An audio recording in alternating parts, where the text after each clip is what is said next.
स्वागत है आपका अपने YouTube channel click math online में। आज हम लोग क्लास 10 की NCERT बुक से एक्सरसाइज 3.3 को करेंगे। तो क्वेश्चन शुरू करने से पहले आपसे रिक्वेस्ट है कि चैनल पे अगर आप नए हैं तो चैनल को सब्सक्राइब कर लीजिए और साथ में बेल आइकन दबा दीजिए और अपने दोस्तों के पास भी शेयर कीजिए जिससे कि उनको भी फ़ायदा हो सके। तो चलिए शुरू करते हैं क्वेश्चन 1। निम्न रैखिक समीकरण युग्मों को प्रतिस्थापन विधि से हल कीजिए। यानी हमें यहाँ पे रैखिक समीकरणों को प्रतिस्थापन विधि से हल करना है। पहले हमने ग्राफी विधि से पढ़ चुका है। अगर आप वीडियो नहीं देखे हैं तो डिस्क्रिप्शन में जाके वहां से लिंक दिया हुआ है, वीडियो आप देख लीजिए। तो चलिए हम लोग करेंगे प्रतिस्थापन विधि से रैखिक समीकरणों को हल करना, देखेंगे। तो चलिए हमारे पास समीकरण दिया है x + y = 14, ये जो हमारा पहला समीकरण है, और दूसरा है x - y = 4, ये समीकरण 2 है। तो हमारे पास यहाँ दो समीकरण दिए गए हैं। पहले हम समीकरण 1 को लेंगे। समीकरण 1 से तो समीकरण 1 हमारे पास है x + y = 14 यानी 14। तो यहाँ पे हमें क्या करना है, x का मान y के पदों में ज्ञात करना है। पहले x का मान y के पदों में ज्ञात करना है। तो x बराबर यहाँ पे ज्ञात कर ले, y को पक्षांतर कर लेना है। तो 14 - y, ये हमारा x का मान यहाँ पे मिल चुका है। क्लियर है? कोई हम एक समीकरण लेंगे और उस समीकरण की सहायता से x का मान y के पदों में ज्ञात कर लें, या आप चाहे तो y का मान x के पदों में भी ज्ञात कर सकते हैं। अब हमें जो यहाँ से x का मान प्राप्त हो रहा है, इस मान को हमें समीकरण 2 में प्रतिस्थापित करना है। क्लियर है? समीकरण 1 से जो हमें मान प्राप्त हो रहा है वो समीकरण 2 में रखना है। लिख लेते हैं x का मान समीकरण 2 में प्रतिस्थापित करने पर, 2 में प्रतिस्थापित करने पर अर्थात रखने पर। तो चलिए हम x का मान समीकरण 2 में प्रतिस्थापित करते हैं। तो यहाँ पे समीकरण 2 में दिया है x, पहले समीकरण लिख लेते हैं x - y = 4, और यहाँ x का मान प्रतिस्थापित कर देते हैं जो कि हमारे पास है 14 - y = 4। तो सिंपल सी बात है, यहाँ जो x हमें समीकरण में दिख रहा है उस x का मान हमें जो पहले प्राप्त किए समीकरण 1 से वह मान प्रतिस्थापित करना है। अब इसको हम सॉल्व कर लेंगे। तो 14 - y ब्रैकेट हम रिमूव कर देते हैं बराबर 4। यहाँ देख सकते हैं आप y और y दोनों समान चिन्ह वाले हैं, इसलिए ये दोनों आपस में जुड़ जाएंगे। तो 14 - y और y हो जाएगा -2y = 4। अब हम 14 को पहले पक्षांतर करेंगे। तो 2y = 4 - 14, यहाँ 2y ऋणात्मक है, -2y = 4 - 14। अब माइनस हम यहाँ कर लेंगे पहले। तो -2y = 14 में से 4 घट गया -10, माइनस कैंसिल कर देंगे। तो y बराबर हो जाएगा 10/2, 2 से 10 को काट दिए, हमें क्या मिल रहा है, y = 5। तो y बराबर हमको यहाँ पे 5 मिल गया। अब y के इस मान को आप किसी भी समीकरण में रख के x का भी मान ज्ञात कर लेंगे आसानी से। तो चलिए हम y का ये जो मान मिला है 5, इसको समीकरण 1 या 2 में किसी में भी रख सकते हैं। तो हम समीकरण 2 में y का मान को रख लेते हैं। समीकरण 2 में चलिए यहाँ लिख लेंगे y = 5 को समीकरण 2 में रखने पर, याद रखना यहाँ पे किसी भी समीकरण को यूज कर सकते हैं मान रखने में। तो यहाँ पे हो जाएगा x - y का जो मान यहाँ में निकल रहा है 5 = 4, -5 को पक्षांतर कर लीजिए। तो x बराबर हो जाएगा 4 + 5 = 9। तो हमें हल क्या निकल रहा है, हल में निकल रहा है x का मान 9 और y का मान मिल रहा है हमें 5। देखते हैं दूसरा क्वेश्चन। क्वेश्चन 2 को करते हैं, जिसमें हमें समीकरण 1 दिया हुआ है s - t = 3, दूसरा है s/3 plus T by 2 equal 6। तो हम इसमें पहले 3 और 2 को हटाएंगे, हर में जो संख्या है उसको पहले हमें हटाना होगा। तो इसके लिए सिंपल सी बात है, हमें 3 और 2 का माने हर जो दिख रहा है यानी जो हमारे पास हर है उसका एलसीएम लेकर के और इन सभी पदों में यानी पूरे समीकरण को उससे गुणा करना है। तो यहाँ 3 और 2 का एलसीएम कितना हो जाएगा 6। तो 6 से हम इन तीनों पदों में गुणा कर देंगे। तो यहाँ पे हो जाएगा 6s बाय 3 प्लस यहाँ पे भी 6 से गुणा करेंगे तो 6t बटा 2 बराबर 6 और 6 को भी 6 से गुणा करना है तो 6 गुणे 6। 3 से 6 को काट देंगे 3 दूना 6। 2 से 6 को काटना है तो 2 3 6 यहाँ पे गुणा कर लेंगे आप। तो मिलता है आपको यहाँ पे 2s प्लस 3t इक्वल 6 गुणे 6 ये हो जाएगा 36। समीकरण 2 हमारे पास ये हो गया। अब हम वही प्रक्रिया करेंगे, पहला समीकरण या कोई भी एक समीकरण लेंगे, वहां से एक चर का मान ज्ञात कर लेंगे, किसी एक चर का हम मान ज्ञात कर लेंगे। तो हम यहाँ लेंगे समीकरण 1 को। तो समीकरण 1 से हम s या t का मान ज्ञात कर लेते हैं। तो चलिए करते हैं। समीकरण 1 हमारे पास है s माइनस टी इक्वल 3।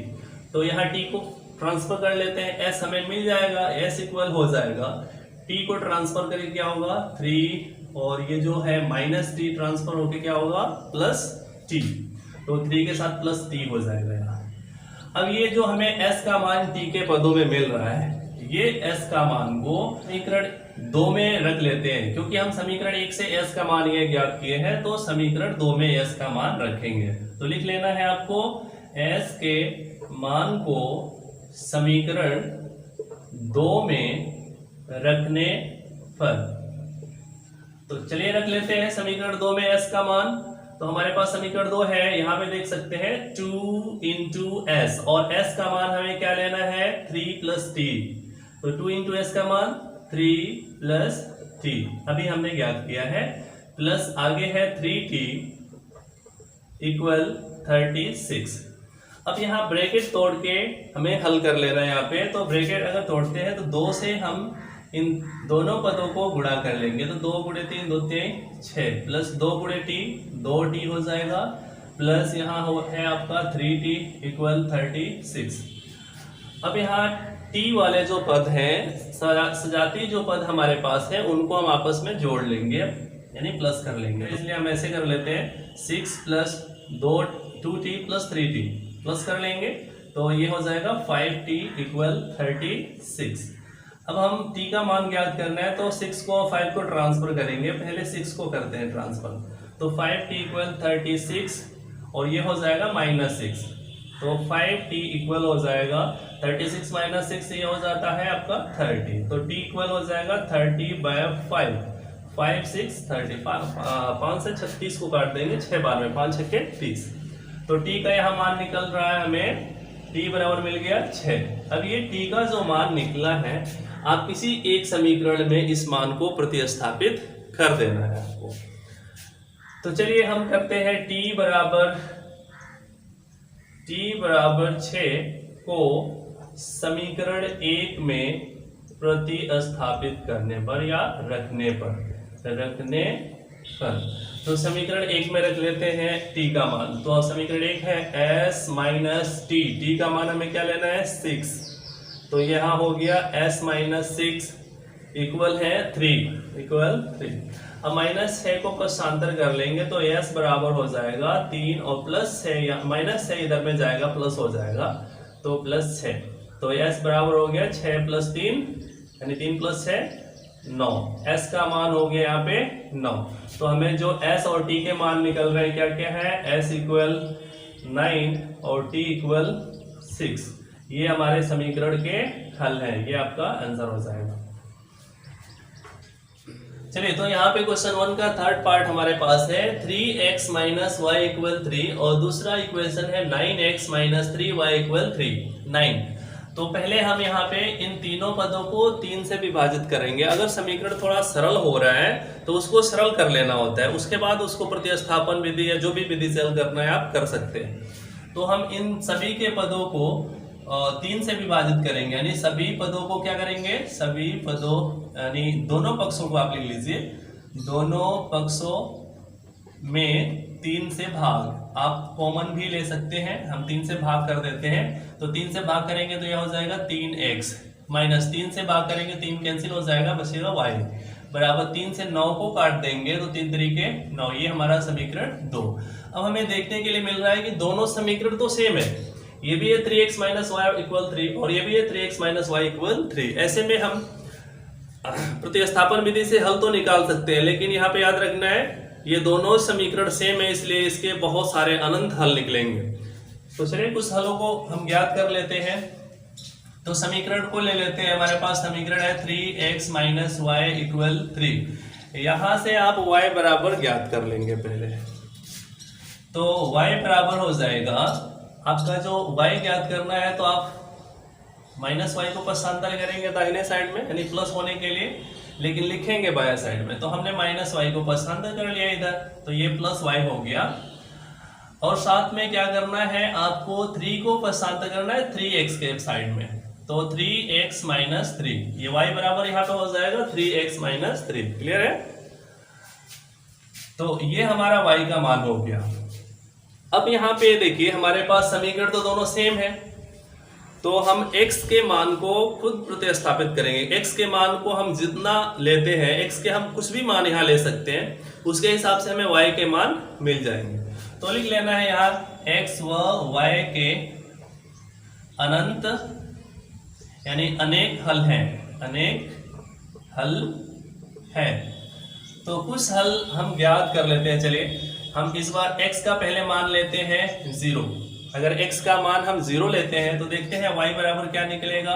तो y बराबर क्या है 3x माइनस 3। यहाँ x का 0 मान जो रखना है, तो 3 इंटू x का मान 0 रख लिया माइनस 3, तो 3 गुणे 0 0, 0 से 3 गया माइनस 3।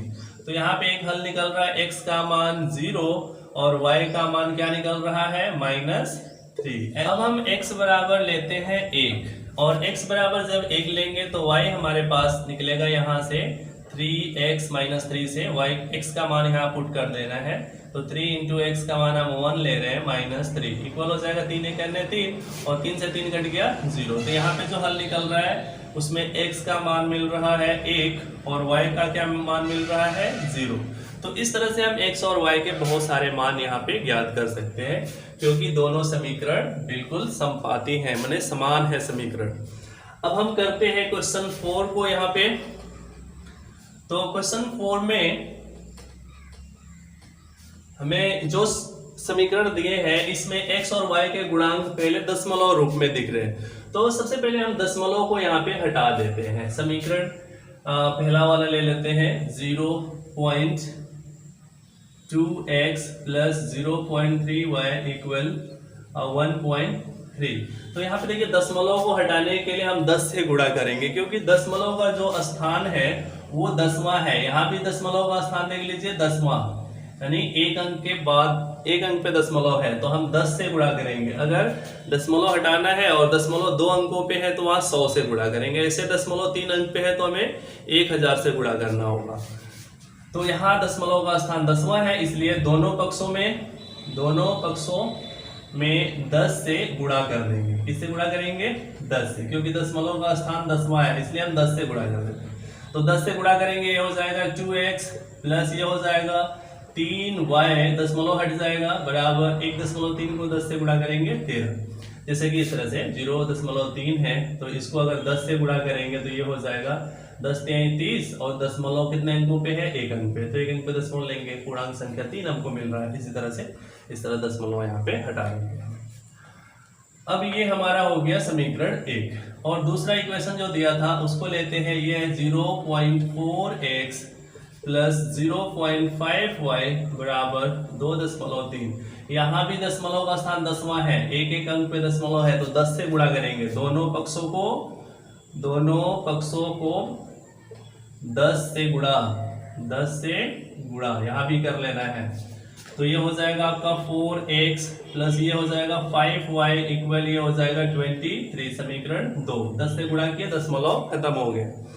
अब प्रतिस्थापन विधि, चूंकि हमें प्रतिस्थापन विधि को प्रयोग करके हल कर रहे हैं, तो अब हम समीकरण 1 को पहले लेंगे और समीकरण 1 से x या y के मान को निकाल लेंगे। तो चलिए करते हैं 2x प्लस 3y जो हमारा समीकरण एक है, समीकरण एक से हम मान ज्ञात करेंगे पहले। तो समीकरण एक से, समीकरण एक हमारे पास है 2x प्लस 3y इक्वल 13। तो यहाँ आपको y का मान निकाल लेना है या x का मान को निकाल लेना है। चलिए हम y का मान निकालते हैं। तो 2x को पहले पक्षांतर, 3y इक्वल 13 माइनस आपका 2x ट्रांसफर हो रहा है तो माइनस 2x, 3 को भी पक्षांतर कर देंगे तो y बराबर हो जाएगा 13 माइनस 2x बटा 3, ये 13 है। तो y का मान हमें x के पद में मिल चुका है और किससे मिला है, समीकरण एक से।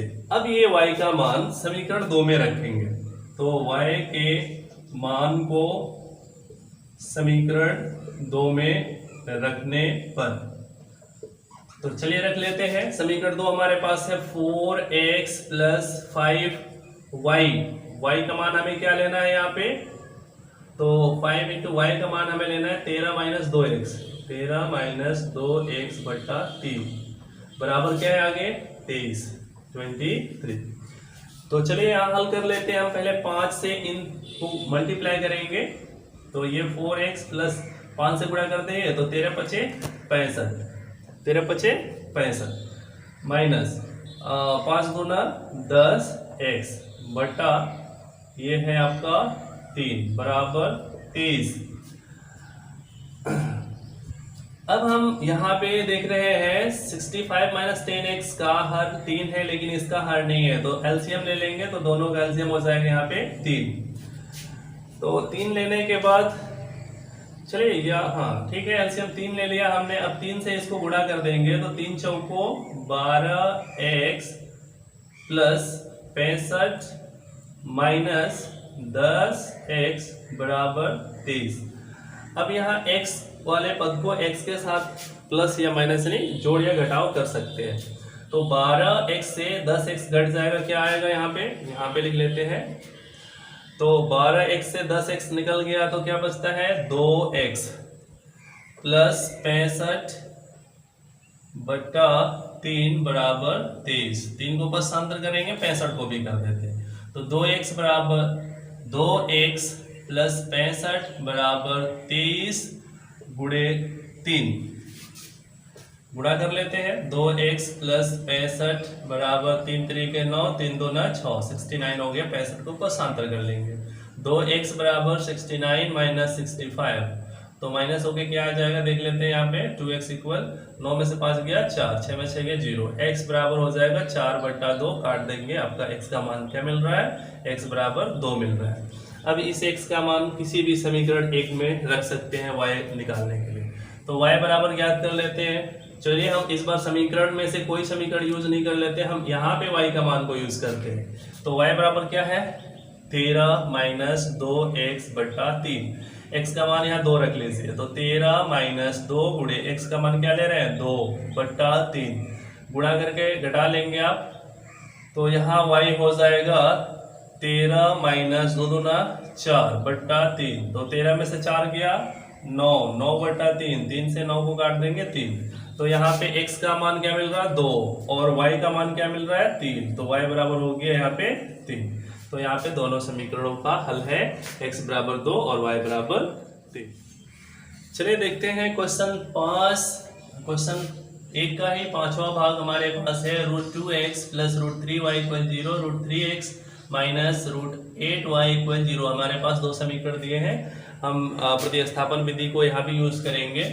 तो समीकरण एक को हम लेते हैं, समीकरण एक से, समीकरण एक से हम मान पहले ज्ञात करेंगे। हमारे पास समीकरण एक है 2√2x प्लस √3y बराबर 0।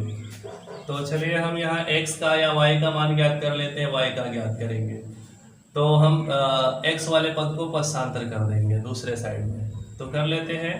यहाँ पे √3y इक्वल 0 और ये √2x को पक्षांतर कर दिए तो माइनस हो जाएगा, क्योंकि प्लस है माइनस होगा √2x। अब √3 को भी पक्षांतर कर लेते हैं, तो y बराबर क्या होगा माइनस √2x बाय 3।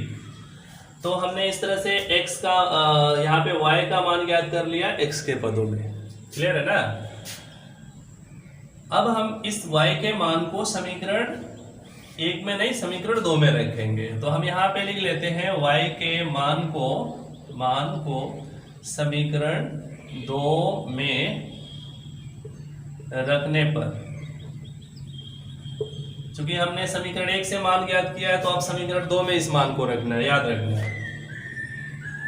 तो समीकरण 2 हमारे पास है √3x माइनस √8 y, और y का मान हमें क्या लेना है? ये y का मान हमको ले लेना है माइनस √2x बाय √3 और इक्वल है हमारे पास 0। तो क्लियर है ना? हम यहाँ पे y के मान को प्रतिस्थापित कर रहे हैं समीकरण 2 में। √3x माइनस, यहाँ पे मल्टीप्लाई करेंगे तो माइनस और माइनस क्या हो जाएगा? प्लस, और रूट में हो जाएगा 8 दूना 16 x बट्टा √3 बराबर 0। अब देख लीजिए यहाँ पे एलसीएम हम ले लेते हैं दोनों का। यहाँ √3 है तो √3 से मल्टीप्लाई कर देंगे, इसका भी हर √3 में आ जाएगा। तो ये हर हो गया हमारा √3 से √3 को गुणा कर दिए तो 3 आ गया, 3x प्लस, और √16 है तो 16 का वर्गमूल क्या होता है? 4x बराबर 0। 4 3 हो जाएगा 7x बटा √3 बराबर 0। तो x बराबर हो जाएगा 0 गुणे √3 बट्टा 7 बराबर 0। ये x ने ज्ञात करना है तो 7/√3 को हमने क्या किया? पक्षांतर कर दिया है। तो यहाँ पे इनवर्स होके मल्टीप्लाई हो जाएगा, यानी भिन्न उल्टा होके फिर गुणा हो जाएगा। तो यहाँ पे 0, x 0 निकल रहा है, x बराबर 0। अभी इस x के मान को आप समीकरण किसी में भी रख सकते हैं, या यहाँ पर रख लीजिए x का मान y निकल जाएगा। तो y बराबर यहाँ हो जाएगा, क्या है? y बराबर माइनस √2x बाय √3। x का मान 0 यहाँ पे रख लेना है यहाँ पे। तो y आपका हो जाएगा माइनस √2 इंटू 0 बाय √3। 0 से गुणा होगा और 0 में √3 से भाग होगा, तो फाइनली y यहाँ पे 0 हो जाएगा। क्योंकि 0 से आप किसी भी संख्या को गुणा करते हैं तो 0 ही आता है। तो 0 से √2 को गुणा किए तो 0 हो गया, और बट्टा √3 अगर कर लेते हैं तो भी 0 होता है। इस तरह से x का मान यहाँ पे क्या मिल रहा था हमें? 0, और y का भी मान हो रहा है 0। तो ये इन दोनों समीकरणों का हल है। क्वेश्चन 1 का हम क्वेश्चन 6 को देख लेते हैं, 6 पार्ट को। तो हमारे पास समीकरण है 3x/2 माइनस 5y/3 इक्वल -2। यहाँ पे आप देख सकते हैं हर में 2 है, 3 है। ऐसे ही अगला भी इक्वेशन है x/3 प्लस y/2 इक्वल 13/6। तो यहाँ हर में भी 3 2 दिख रहा है। तो हर का, अगर हर को पहले हटा लेना है ताकि हम इसको आसानी से हल कर पाएंगे, तो इसके लिए हम हरों का एलसीएम ले लेंगे, और साथ में क्या करेंगे? एलसीएम लेने के बाद जो नंबर आ रहा है उससे गुणा कर देंगे। तो हमारे पास समीकरण में 3x/2 है माइनस 5y/3 है इक्वल -2। तो यहाँ 6 से गुणा करेंगे। क्या से गुणा करेंगे? 6 से गुणा करेंगे, क्योंकि 2 और 3 का एलसीएम क्या होता है? 6 होता है। 6 से गुणा कर लीजिए तो 6 × 18, 6 × 3 18x/2 माइनस 5 को भी 6 से गुणा, 5 छक्के 30y/3 बराबर 2 को भी 6 से गुणा, 2 छक्के 12। 2 से 18 काट दीजिए, 2 9 18, 3 से 30 कट जाएगा, 3 10 में 30 में इक्वेशन मिलेगा 9x माइनस 10y इक्वल -12। ये हमारा हो गया समीकरण 1। और दूसरा इक्वेशन यहाँ से लेते हैं, इसको भी थोड़ा सरल कर लेते हैं, आसान कर लेते हैं। तो हमारे पास समीकरण है x/3 प्लस y/2 इक्वल 13/6। यहाँ भी 2 और 3 का एलसीएम क्या आएगा? 2 3 6, तीनों का एलसीएम ले लेते हैं। तो तीनों का एलसीएम हमारे पास 6 आ रहा है, तो यहाँ भी 6 से गुणा कर देंगे, दोनों पक्षों को 6 से गुणा।